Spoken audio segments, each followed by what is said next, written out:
یہ کہ بھائی مجھے دنیا میں سختی کے مقابلے میں کیا کرنا چاہیے. میں نے ابھی تک جو ثابت کیا آپ کے سامنے وہی کہ بھائی سختی چاہے آزمائش کی ہو، آزمائش چاہے امتحان کے لیے ہو کہ آپ کو اوپر لے کے جائے، وہ بھی اچھا ہے. آزمائش چاہے سزا میں ہو، وہ بھی اچھا ہے.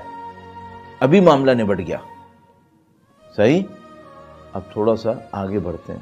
اب کرنا کیا چاہیے؟ بالکل پریکٹیکل پوائنٹ. کرنا کیا چاہیے؟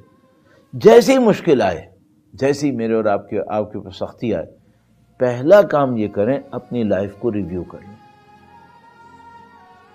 پوائنٹ بائی پوائنٹ کہوں گا، اس کو ذرا دیکھیے گا. ویسے آپ سب کر رہے ہوں گے، لیکن چونکہ میرا ٹاپک ہے میں اس کو سمرائز کر رہا ہوں. جیسے ہی سختی آئے میرے اوپر، سب سے پہلے میں کیا کام کروں؟ زمین اور زمانے کو برا کہنے کے بجائے کہ میں بہت بہت برا دن تھا اور یہ تھا وہ تھا، یہ سب کرنے کے بجائے سادہ سا کام یہ کرو، جا کے ریویو کرو. کیا ریویو کروں؟ بھائی میری لائف میں دوسروں کا کوئی بار میرے اوپر تو نہیں ہے. کسی کو میں نے ناراض کیا ہو، کسی کا میں نے نعوذ باللہ تعالی مال میرے پاس آ گیا ہو، کسی کا کوئی حق تھا جو میں نے ضائع کر دیا ہو، یہ تو میں نے نہیں کیا ہوا. سب سے پہلا کام کیا کرو؟ ریویو کرو. ریویو کرو لائف کو ریویو کرو، غلطی کو ریکٹیفائی کرو فوراً. یہ جو خدا متعال مشکل بھیجتا ہے نا، یہ بالکل ایسے ہی ہے جیسے خدا متعال وارننگ بھیجتا ہے. وارن ہو جاؤ، ہوشیار ہو جاؤ.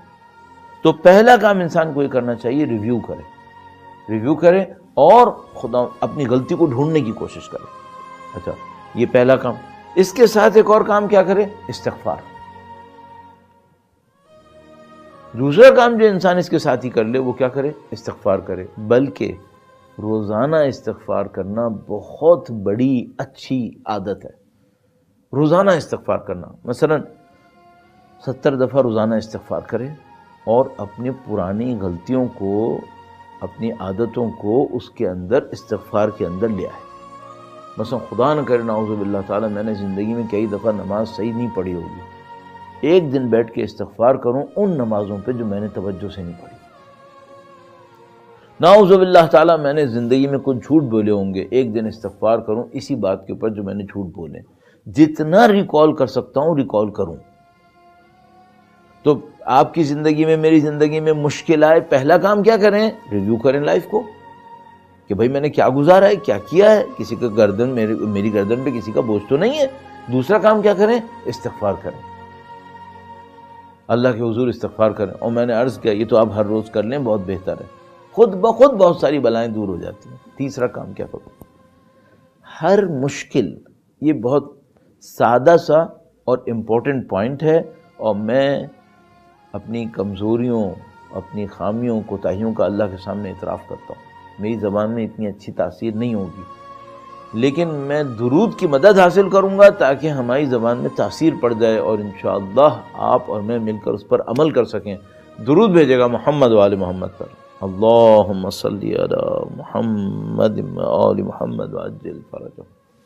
تیسرا کام کیا کریں؟ جیسے ہی کوئی مشکل پڑے اپنی کسی عبادت میں اضافہ کر لیں. اپنی کسی عبادت میں اضافہ کر لیں. مثال کے طور پر کیا کروں؟ پہلے 10 دفعہ استغفار کر رہے تھے روزانہ، اب 15 دفعہ کر لیں، 20 دفعہ کر لیں. تھوڑا سا قرآن زیادہ پڑھ لیں، تھوڑی سی عبادتیں زیادہ کر لیں. جو انسانوں کی کوئی خدمت کر رہے تھے اس کو تھوڑا سا اور بڑھا دیں. تو کیا ہونا چاہیے؟ ہر مشکل ہمیں اللہ سے اور قریب لے کر جائے. ہر مشکل ہمیں اللہ سے اور قریب لے کر جائے. تو مثال کے طور پر فرض فرمائے کسی کو کوئی غم لاحق ہوا، اس نے اپنے غم کا مقابلہ کیسے کیا؟ تو اس نے کہا بھائی میں نے غم کا مقابلہ ایسے کیا کہ میں پہلے مرحومین کے لیے مثلا ایک درود پڑھتا تھا ہر روز، اب میں نے طے کیا کہ میں مرحومین کے لیے فاتحہ پڑھوں گا. آپ کہیں گے بھئی یہ تو چھوٹی سی بات ہو گئی. نہیں، یہ چھوٹی سی بات بھی اچھی ہے، یہ میں نے مثال میں کہی ہے. آپ اپنی زندگی میں جو اچھے کام انجام پا رہے تھے اس میں تھوڑا سا اضافہ کر لیں. ٹھیک ہے؟ تو پہلا کام کیا کیا؟ آپ اپنی لائف کو ریویو کریں. دوسرا کام کیا کریں؟ اپنی استغفار کریں خدا کے حضور. تیسرا کام کیا کریں؟ ہر گزرتے ہوئی مشکل پر اپنے آپ کو خدا سے ایک قدم اور نزدیک کریں کسی اچھے کام کے ذریعے سے. یہ جو اچھا کام ہوگا کس نیت سے کریں آپ؟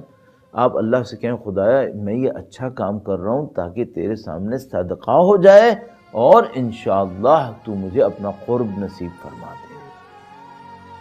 اب دیکھیے جو میں نے 3 باتیں آپ سے کہی نا، یہ چاہے امتحان کی خاطر سختی آئی ہو اور چاہے سزا کی خاطر سختی آئی ہو، تینوں کے لیے یہ حربہ بالکل صحیح ہے۔ درود بھیجے گا محمد و آل محمد پر۔ اللہم صلی علی محمد و آل محمد۔ ریویو